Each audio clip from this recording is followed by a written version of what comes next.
Hay una foto que llevo años sin poder quitarme de la cabeza. Aparece en casi todos los libros sobre la historia del rock. Un hombre joven en el escenario, con una guitarra que vale más que el apartamento donde creció. Miles de personas detrás de él, el flash de los fotógrafos.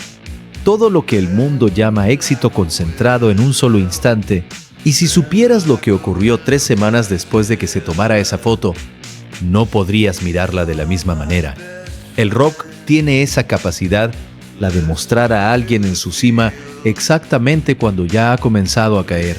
Y muchas veces ni ellos mismos lo saben todavía. Hoy vamos a hablar de 7 de esas caídas, 7 historias que sacudieron al mundo y que dejaron una marca que no ha desaparecido con el tiempo. Algunas terminaron en muerte, otras en algo que, dependiendo de a quién le preguntes, puede ser peor. El silencio, el olvido, la desaparición de alguien que un día fue todo. Y hay algo que quiero que sepas antes de que empecemos. Una de estas historias tiene un detalle que la mayoría de la gente que la conoce no conoce del todo. Un momento concreto, una decisión tomada en cuestión de segundos que lo cambió absolutamente todo. Cuando lleguemos ahí, vas a entender por qué te lo estaba guardando. Quédate. Estas historias merecen que te quedes. La primera vez que Kurt Cobain pisó el escenario del Saturday Night Live, en enero de 1992, Nevermind llevaba 4 meses en las tiendas. 4 meses. Y ya había vendido más de 3 millones de copias solo en Estados Unidos. El fenómeno había sobrepasado cualquier proyección, cualquier expectativa, cualquier cosa que Sub Pop, su sello original, o Geffen, el sello que los había fichado, pudiera haber calculado.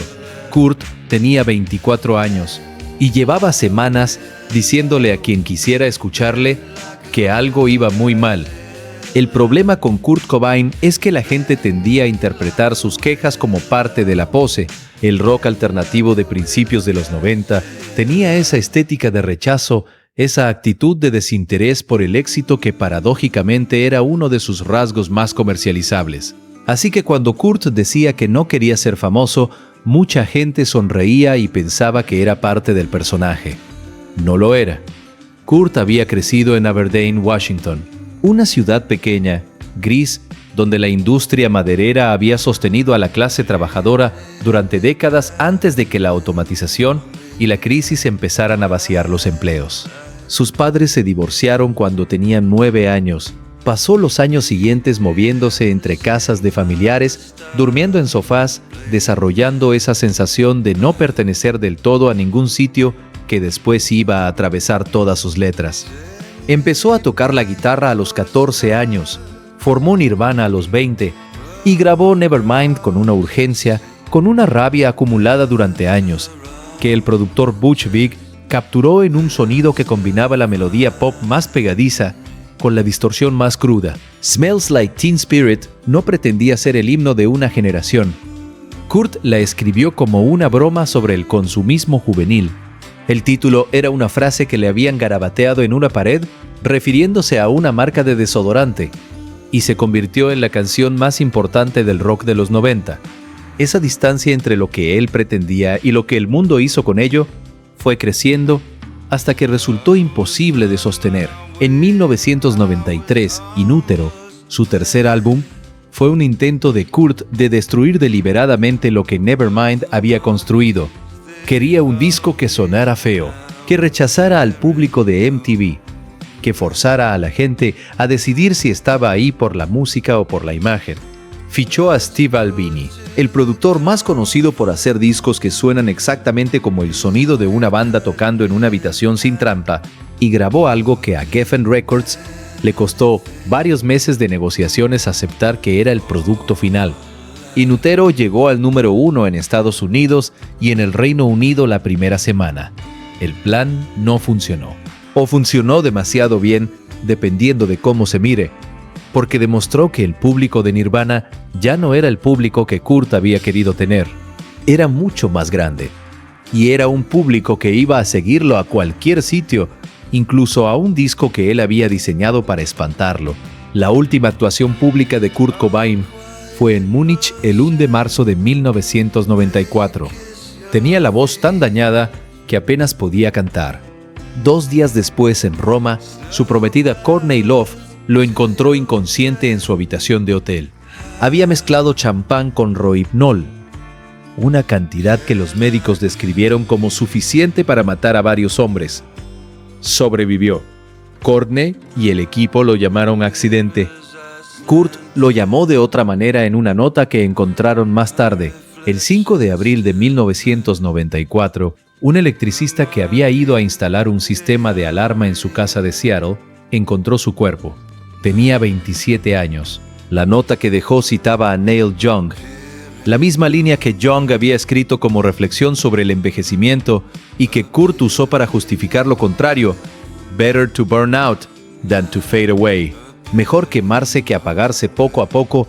Neil Young dijo después que esa cita lo persiguió durante años, que había cargado con ese peso sin haberlo buscado. ¿Qué habría pasado si Kurt hubiera tenido a su alrededor personas con las herramientas para ayudarlo de verdad en aquellos meses finales? La pregunta es inevitable y al mismo tiempo imposible de responder. Lo que sí se puede decir es que el sistema que lo rodeaba, la industria, la maquinaria del éxito masivo, no estaba diseñado para detectar ni para manejar lo que le estaba ocurriendo a él. Estaba diseñado para vender discos. Y Kurt vendía muchos. Nevermind lleva más de 30 años en las tiendas. Sigue vendiendo. Y en las fotos de aquellos últimos meses, si las miras sabiendo lo que sabes, ya puedes ver en su cara que algo se había roto mucho antes de que todo terminara. Amy Winehouse tenía 19 años cuando grabó su primer álbum. Frank, que así se llamaba, tenía el jazz y el soul en las venas, y la crítica británica lo recibió con esa mezcla de entusiasmo y sorpresa que se reserva para las cosas genuinamente inesperadas. Aquí había una voz que no seguía ningún manual, una voz que sonaba a otra época sin sonar a imitación, una voz que tenía lo que los productores suelen buscar durante décadas y encontrar muy pocas veces: carácter propio. Tenía 19 años y ya bebía más de lo que debería. Back to Black, su segundo álbum, llegó en 2006. Amy tenía 23. El disco lo produjo Mark Ronson junto con Salaam Remi, y la mezcla de soul de los años 60 con producción contemporánea creó algo que nadie había hecho antes de esa manera. Re-Up, el primer single, era una canción sobre el momento en que su manager, su padre y su médico le habían sugerido que entrara en una clínica para tratar su consumo de alcohol. Y ella había dicho que no. La canción lo decía literalmente. Con el gancho más pegadizo del año: "They tried to make me go to rehab. I said no, no, no". El mundo se rió. Se lo cantó en las discotecas, en los anuncios de televisión. Se convirtió en uno de los estribillos más reconocibles del pop de los 2000. Y mientras el mundo se reía, Amy Winehouse seguía bebiendo. Back to Black ganó 5 Grammy en 2008, un récord para una artista británica en esa época. Amy llegó a la ceremonia con el pelo cardado, los tatuajes en los brazos, los ojos rodeados de ese delineado negro que se había convertido en su marca visual. El vestido de lunares, la manera de sostenerse en el micrófono, como si el micrófono la estuviera sujetando a ella tanto como ella a él. Se fue de la ceremonia sin quedarse al final. Volvió a Londres. Los años siguientes fueron una crónica que el mundo siguió con una mezcla de fascinación y horror que resulta difícil de mirar en retrospectiva. Las fotos de Amy saliendo de locales a las 4 de la mañana, las actuaciones canceladas, las giras que empezaban y se detenían, el concierto en Belgrado en junio de 2011, donde salió al escenario visiblemente incapaz de cantar y el público empezó a abuchearla. Alguien de su equipo debería haber parado eso antes de que comenzara. Alguien lo sabía. Y aún así, Amy salió al escenario. El 23 de julio de 2011, Amy Winehouse murió en su apartamento de Londres. Tenía 27 años. La causa fue intoxicación aguda por alcohol. Su nivel de alcoholemia en el momento de la muerte era más de 5 veces el límite legal para conducir. 27 años, la misma edad que Cobain, la misma edad que Jimi Hendrix, Janis Joplin, Jim Morrison, Brian Jones. El club de los 27 lo llaman como si hubiera algo en ese número que atrajera a los que viven demasiado deprisa. Lo que me resulta más difícil de entender, y lo digo con honestidad, es el papel que jugó la industria durante esos años. Back to Black había vendido millones de copias. Amy Winehouse era uno de los activos más rentables de la música británica, y al mismo tiempo su autodestrucción era visible, documentada, fotografiada, publicada en todos los periódicos del país. ¿Qué hace una industria con eso? La respuesta que dio aquella industria fue seguir programando giras. Rehab suena hoy de otra manera. El estribillo que en 2006 sonaba a declaración de independencia suena ahora a algo más parecido a una advertencia que nadie supo leer. Hay historias en el rock que empiezan con una pregunta sencilla. Esta empieza con una pregunta que Syd Barrett se hacía a sí mismo, en voz alta, en el estudio de grabación, mientras los otros 3 miembros de Pink Floyd lo miraban sin saber qué decir. La pregunta era: ¿seguimos en la misma canción? 1967. Pink Floyd grababa su primer álbum, The Piper at the Gates of Dawn, en los mismos estudios de Abbey Road donde los Beatles estaban terminando Sgt. Pepper. Syd Barrett era el líder de la banda, el compositor, el vocalista, la mente que había diseñado el sonido de aquella música psicodélica y extraña que estaba enamorando a la escena underground de Londres. Un hombre de Cambridge, culto, carismático, con la capacidad de escribir canciones que sonaban como si hubieran venido de otro planeta, pero que al mismo tiempo tenían algo tan accesible que cualquiera podía cantarlas. Y también consumía cantidades de LSD que sus compañeros de banda describieron después como imposibles de procesar para ningún cerebro humano. El problema con Syd Barrett es que durante mucho tiempo nadie supo distinguir entre lo que era su genialidad y lo que era el inicio de algo que iba a destruirlo. El rock psicodélico de 1967 celebraba exactamente el tipo de comportamiento errático que en otro contexto habría generado alarma. Las actuaciones donde Syd se quedaba de pie en el escenario sin tocar, mirando al vacío durante minutos, eran leídas por el público como performance, como arte. Las letras, que se iban volviendo más fragmentadas y más difíciles de seguir, eran celebradas como profundidad. Sus compañeros Roger Waters, Richard Wright y Nick Mason lo sabían mejor. Sabían que algo estaba pasando que iba más allá de la excentricidad artística. Pero en aquella época, en aquel contexto, con aquella música, no había un lenguaje disponible para describirlo con precisión. En enero de 1968, Pink Floyd fue convocada para una actuación.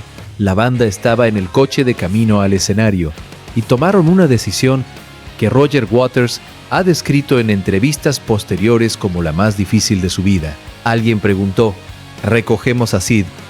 Y alguien respondió: no paremos. Y no pararon. Syd Barrett fue sustituido por David Gilmour, un amigo de Cambridge que había conocido a la banda años antes.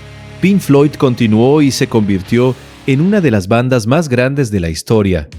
The Dark Side of the Moon, Wish You Were Here, The Wall, álbumes que vendieron decenas de millones de copias y que definen lo que puede hacer el rock cuando tiene suficiente ambición. Syd Barrett se retiró a casa de su madre en Cambridge. Pasó el resto de su vida ahí. Pintaba, cuidaba el jardín, salía a la tienda del barrio a comprar lo que necesitaba. En 1975, cuando Pink Floyd estaba grabando Wish You Were Here, un álbum que en gran parte habla de él, de la pérdida de alguien que ya no puede estar donde debería, Syd apareció en el estudio. Había engordado tanto que sus antiguos compañeros tardaron varios minutos en reconocerlo. Se había afeitado las cejas, llevaba una bolsa de plástico. Roger Waters tuvo que salir del estudio para no llorar delante de los demás. Syd Barrett murió en 2006, a los 60 años, de complicaciones relacionadas con la diabetes. Había pasado casi 4 décadas en ese silencio voluntario o quizás involuntario. Nadie lo sabe del todo. Los médicos nunca llegaron a un diagnóstico definitivo público. Lo que sus compañeros describían sonaba a esquizofrenia, a algo que el LSD pudo haber desencadenado o acelerado en una mente que ya tenía una predisposición que nadie había visto. Shine on You Crazy Diamond, la canción que Wish You Were Here le dedicó, sigue siendo una de las más hermosas que el rock ha producido, y es imposible escucharla sin pensar en aquel coche que no paró, en aquella pregunta, en lo que habría pasado si la respuesta hubiera sido otra. El 3 de septiembre de 1970, Jimi Hendrix dio su último concierto en el Isle of Fehmarn, en Alemania. La actuación fue caótica. El público estaba alterado, el equipo de sonido funcionaba mal, y Hendrix salió del escenario antes de terminar el set. Nadie que estuviera allí lo vio como una señal. Era el tipo de noche que pasa cuando todo falla al mismo tiempo. 17 días después estaba muerto. Jimi Hendrix tenía 27 años y era el guitarrista más importante del mundo. Eso no es hipérbole. Era el consenso de sus contemporáneos, de sus rivales, de los críticos y del público. Eric Clapton lo había visto tocar en el Wagon Isles de Londres en 1966 y había salido diciendo que ya no tenía sentido que él siguiera tocando la guitarra. Pete Townshend describió la primera vez que vio a Hendrix como algo que lo dejó sin suelo donde estar. Hendrix había llegado a Londres desde Seattle en 1966, prácticamente sin dinero y con una reputación en el circuito americano que no había conseguido convertirse en nada concreto. En menos de un año en el Reino Unido, con la ayuda de su manager Chas Chandler, había formado la Jimi Hendrix Experience, había publicado Hey Joe y Purple Haze y se había convertido en la figura más hablada de la escena musical británica. El Festival de Monterrey en junio de 1967 fue su presentación ante América, y Hendrix entendió que necesitaba hacer algo que nadie pudiera ignorar. Tocó con una intensidad que el público del festival no había visto nunca, y al final de su set se arrodilló delante de la guitarra, la roció con líquido para encendedores y le prendió fuego.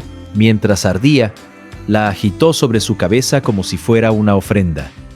El mundo supo que aquello era algo diferente a todo lo anterior, pero detrás de la imagen había algo que la imagen no mostraba. Hendrix era un hombre con una ansiedad aguda que la fama masificó en lugar de calmar. Le aterrorizaba actuar. Antes de cada concierto, vomitaba de los nervios. Tenía pesadillas recurrentes con los escenarios. Y al mismo tiempo, el escenario era el único sitio donde todo eso desaparecía, donde la ansiedad se convertía en algo que podía controlar. Esa contradicción lo mantuvo en una gira casi permanente durante 4 años que acabaron destruyendo su cuerpo. En los últimos meses de 1970, los que lo rodeaban veían a un hombre exhausto que apenas dormía, que mezclaba alcohol y barbitúricos para gestionar el insomnio, y que hablaba de tomarse un descanso largo que nunca llegaba a producirse, porque siempre había otra actuación programada, otro compromiso firmado, otra obligación que la máquina del éxito había puesto en el calendario. La noche del 17 al 18 de septiembre de 1970, Hendrix tomó 9 pastillas de Vesparax, un sedante que le habían recetado a su novia, Monica Dannemann. La dosis terapéutica era media pastilla. Mónica lo encontró inconsciente a las 11 de la mañana. Llamó a la ambulancia. Cuando llegaron los paramédicos, Hendrix había aspirado su propio vómito mientras dormía. Llegó al hospital sin signos vitales. Lo que ocurrió exactamente aquella noche ha sido objeto de debate, de teorías, de versiones contradictorias durante décadas. Monica Dannemann cambió su relato varias veces en los años siguientes. Lo que los médicos confirmaron es que la causa de la muerte fue asfixia por aspiración. El alcohol y los barbitúricos habían hecho el resto. Jimi Hendrix llevaba 3 años y medio siendo la figura más importante del rock. 3 años y medio. En ese tiempo había grabado los discos suficientes para definir para siempre lo que puede hacerse con una guitarra eléctrica. Are You Experienced Axis, Bold as Love, Electric Ladyland.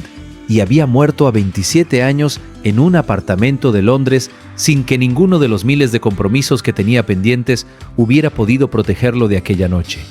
¿Cuánto habría compuesto si hubiera vivido otros 20 años? La pregunta es de las que duelen, porque no tiene respuesta posible, solo el silencio de todo lo que no llegó a existir.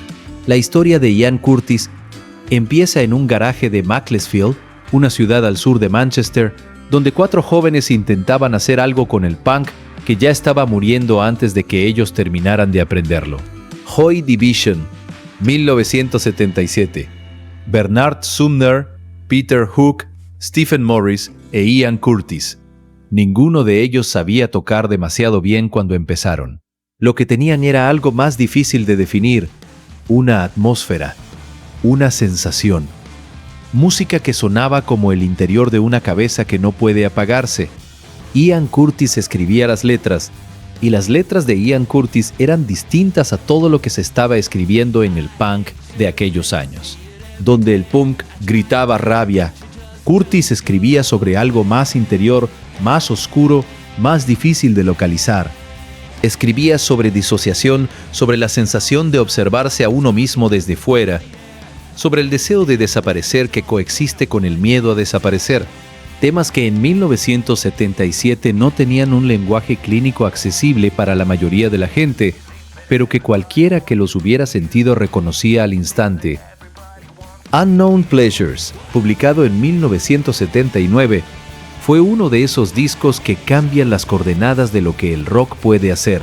La producción de Martin Hannett, extraña y cavernosa, convertía cada canción en algo que parecía grabado en el interior de una catedral vacía.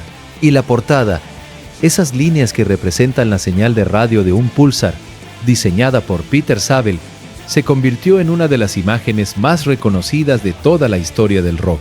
Ian Curtis tenía 22 años cuando se publicó Unknown Pleasures, y ya sabía que tenía epilepsia. El diagnóstico había llegado en diciembre de 1978, después de varios episodios en los que Curtis había perdido el conocimiento en el escenario.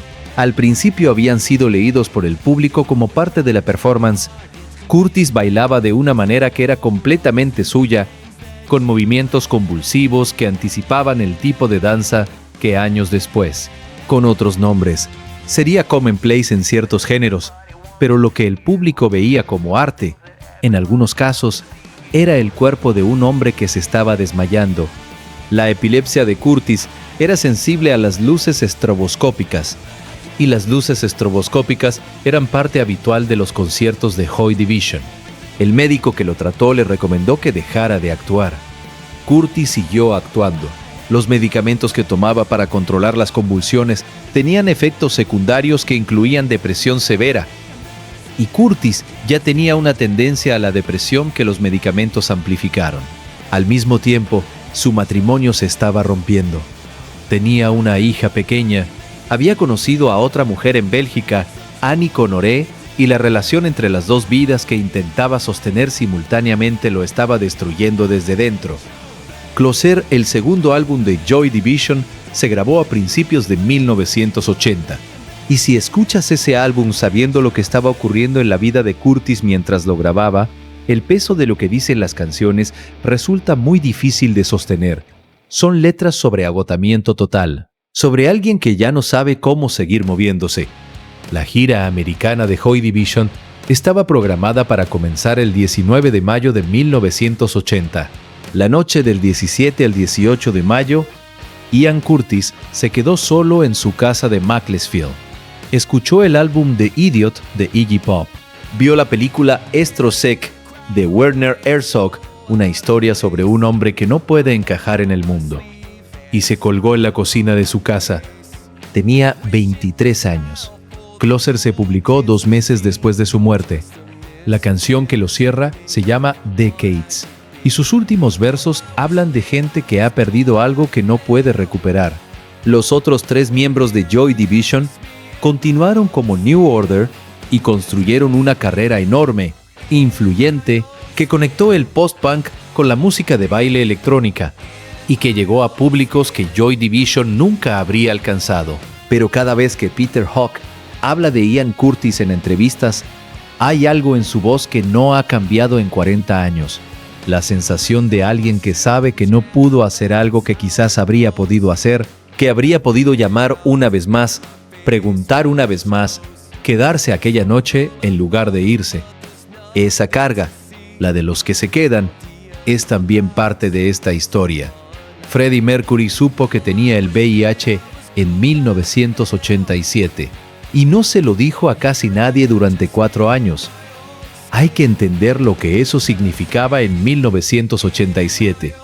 El SIDA era en aquella época una condena de muerte sin matices. Los tratamientos antirretrovirales que hoy permiten a las personas con VIH vivir vidas largas y plenas no existían.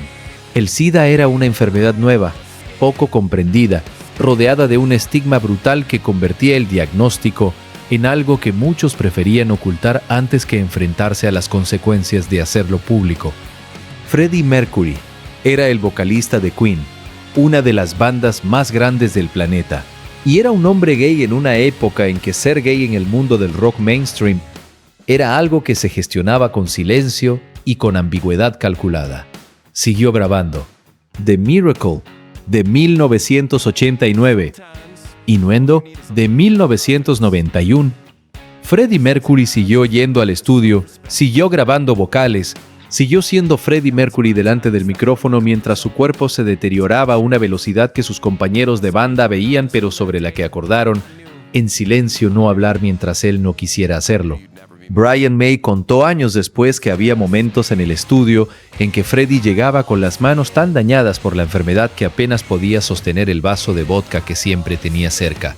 Y aún así, pasaba al estudio, pedía que le activaran el micrófono y grababa, a veces en una sola toma porque ya no tenía energía para repetir.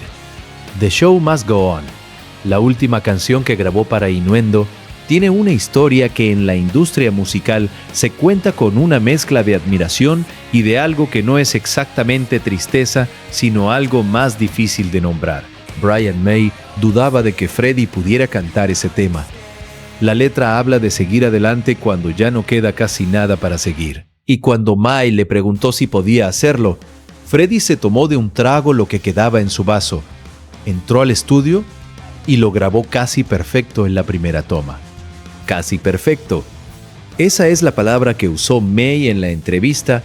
El 22 de noviembre de 1991, Freddie Mercury emitió un comunicado a través de sus relaciones públicas. En él confirmaba por primera vez que tenía SIDA, que quería que el mundo lo supiera de su propia voz antes de que lo supieran de otra fuente. Murió al día siguiente. 45 años. 45 años. Y una carrera que había redefinido lo que podía hacer una banda de rock en un escenario, lo que podía ser una voz humana en un estudio de grabación, lo que podía ser un hombre que creía completamente en lo que estaba haciendo. El concierto tributo que Queen organizó en Wembley en 1992, con George Michael, David Bowie, Elton John y decenas de artistas más, fue visto por más de 1 billón de personas en todo el mundo. Recaudó dinero para la investigación del SIDA y sirvió para algo que Freddie habría querido, hacer que su muerte se convirtiera en algo que cambiara la conversación sobre una enfermedad que en 1991 todavía se gestionaba con miedo y silencio. Ese fue su último acto, convertir su propia muerte en algo que pudiera servir para algo. Hay muy poca gente que haya tenido esa determinación en el momento en que menos la tendrías. La última historia de hoy es la que prometí al principio, la que tiene ese detalle que lo cambia todo cuando lo conoces. Bon Scott, el vocalista original de AC/DC, un hombre de Perth, Australia, hijo de inmigrantes escoceses que había pasado su adolescencia en correccionales, que había trabajado en todo lo que se puede trabajar antes de encontrar el rock, y que tenía una forma de cantar que era completamente única en el mundo. AC/DC llevaba 5 años siendo una de las bandas de hard rock más importantes de Australia y del Reino Unido cuando llegaron a 1979 con Highway to Hell. El álbum fue su gran salto al mercado americano. La producción de John Lange, más limpia y más directa que la de los discos anteriores, llegó exactamente donde tenía que llegar.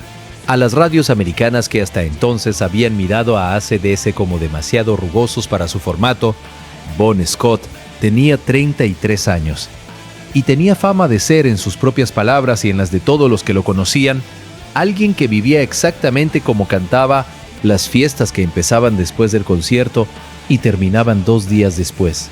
El alcohol, que era parte de su modo de existir desde hacía tanto tiempo que él ya no lo veía como algo separado de sí mismo, sino como parte de lo que era. Los hermanos Young, Malcolm y Angus lo sabían, Lo habían visto destruirse y recuperarse tantas veces que habían aprendido a calibrar hasta dónde podía llegar Bon antes de que hubiera que preocuparse de verdad. Lo que no calcularon fue aquella noche de febrero de 1980. El 19 de febrero, Bon Scott salió a beber con un amigo en Londres. Bebieron en varios locales. Bon llegó al coche de su amigo Alistair Kinnear, en un estado en que apenas podía sostenerse. Kinnear lo metió en el asiento trasero y condujo hasta su propio apartamento. Cuando llegó, Bon estaba dormido, o eso pareció. Kinnear, que tampoco estaba en buenas condiciones, decidió dejarlo en el coche y subir a dormir. Por la mañana, Bon Scott no respondía. La causa oficial fue intoxicación aguda por alcohol. Tenía 33 años. Y aquí viene lo que prometí. Lo que la mayoría de la gente no sabe es lo que ocurrió en los días anteriores a esa noche. Bon Scott había estado trabajando en letras nuevas. Había llenado varias páginas de un cuaderno con versos, ideas, fragmentos que estaba desarrollando para el siguiente álbum. Un cuaderno que la familia encontró después de su muerte. Ese cuaderno desapareció. Nadie sabe exactamente cómo ni cuándo, ni si las letras que contenía eran las que AC/DC habría grabado si Bon Scott hubiera seguido vivo, o si eran solo apuntes preliminares. Lo que sí se sabe es que Malcolm Young lo mencionó en una entrevista años después, y que la pregunta de qué había en ese cuaderno quedó sin respuesta. Los hermanos Young decidieron continuar. Encontraron a Brian Johnson, un desconocido que cantaba en un grupo llamado Geordie, y grabaron Back in Black en pocas semanas, el álbum más vendido de la historia del rock después de Thriller. La portada completamente negra como tributo de luto, y dentro canciones que celebraban la vida con exactamente la misma energía que Bon Scott habría querido que tuvieran. ¿Lo habrían conseguido si Bon no hubiera muerto? ¿Habría sido Back in Black el disco que fue si no llevara ese peso encima? Las preguntas no tienen respuesta. Pero hay algo en la manera en que Back in Black suena, algo en esa urgencia, en esa potencia que no parece venir de la fuerza, sino de algo más parecido al dolor convertido en electricidad, que hace pensar que la pérdida de Bon Scott se metió dentro de la música de una forma que nadie planeó y que nadie podría haber fabricado. Bon Scott está enterrado en Fremantle, Australia. Su tumba es visitada por personas de todo el mundo todos los días. Y hay flores frescas casi siempre, 30 y tantos años después. Flores frescas. Eso es lo que hace alguien que de verdad llegó a la gente. 7 historias. Kurt Cobain, Amy Winehouse, Syd Barrett, Jimi Hendrix, Ian Curtis, Freddie Mercury, Bon Scott. 7 personas que estuvieron en el centro exacto de lo que hace grande al rock y que pagaron por ello precios que ningún contrato discográfico pone en letra pequeña. Y lo que me ronda desde que empecé a preparar este video, lo que no me ha abandonado en ningún momento, es lo siguiente. Todos ellos tenían personas a su alrededor, managers, productores, compañeros de banda, amigos, familiares, personas que los veían, que sabían en mayor o menor medida lo que estaba ocurriendo. Y en todos los casos, la maquinaria del éxito siguió girando. Porque la maquinaria del éxito no tiene un mecanismo para parar. Tiene un mecanismo para seguir y para optimizar el seguir. Y a veces, eso no es compatible con lo que necesita una persona de carne y hueso que está perdiendo pie. Eso no es una acusación. Es una observación sobre cómo funciona una industria que ha generado algunas de las obras más importantes del siglo XX. Y es también una razón para escuchar la música de estas personas con un poco más de atención. Porque en las letras de Cobain, en la voz de Amy, en la guitarra de Hendrix, en las canciones de Ian Curtis, hay cosas que ellos decían en voz alta que el mundo oía pero quizás no escuchaba del todo. Escuchar de verdad es lo menos que podemos hacer ahora.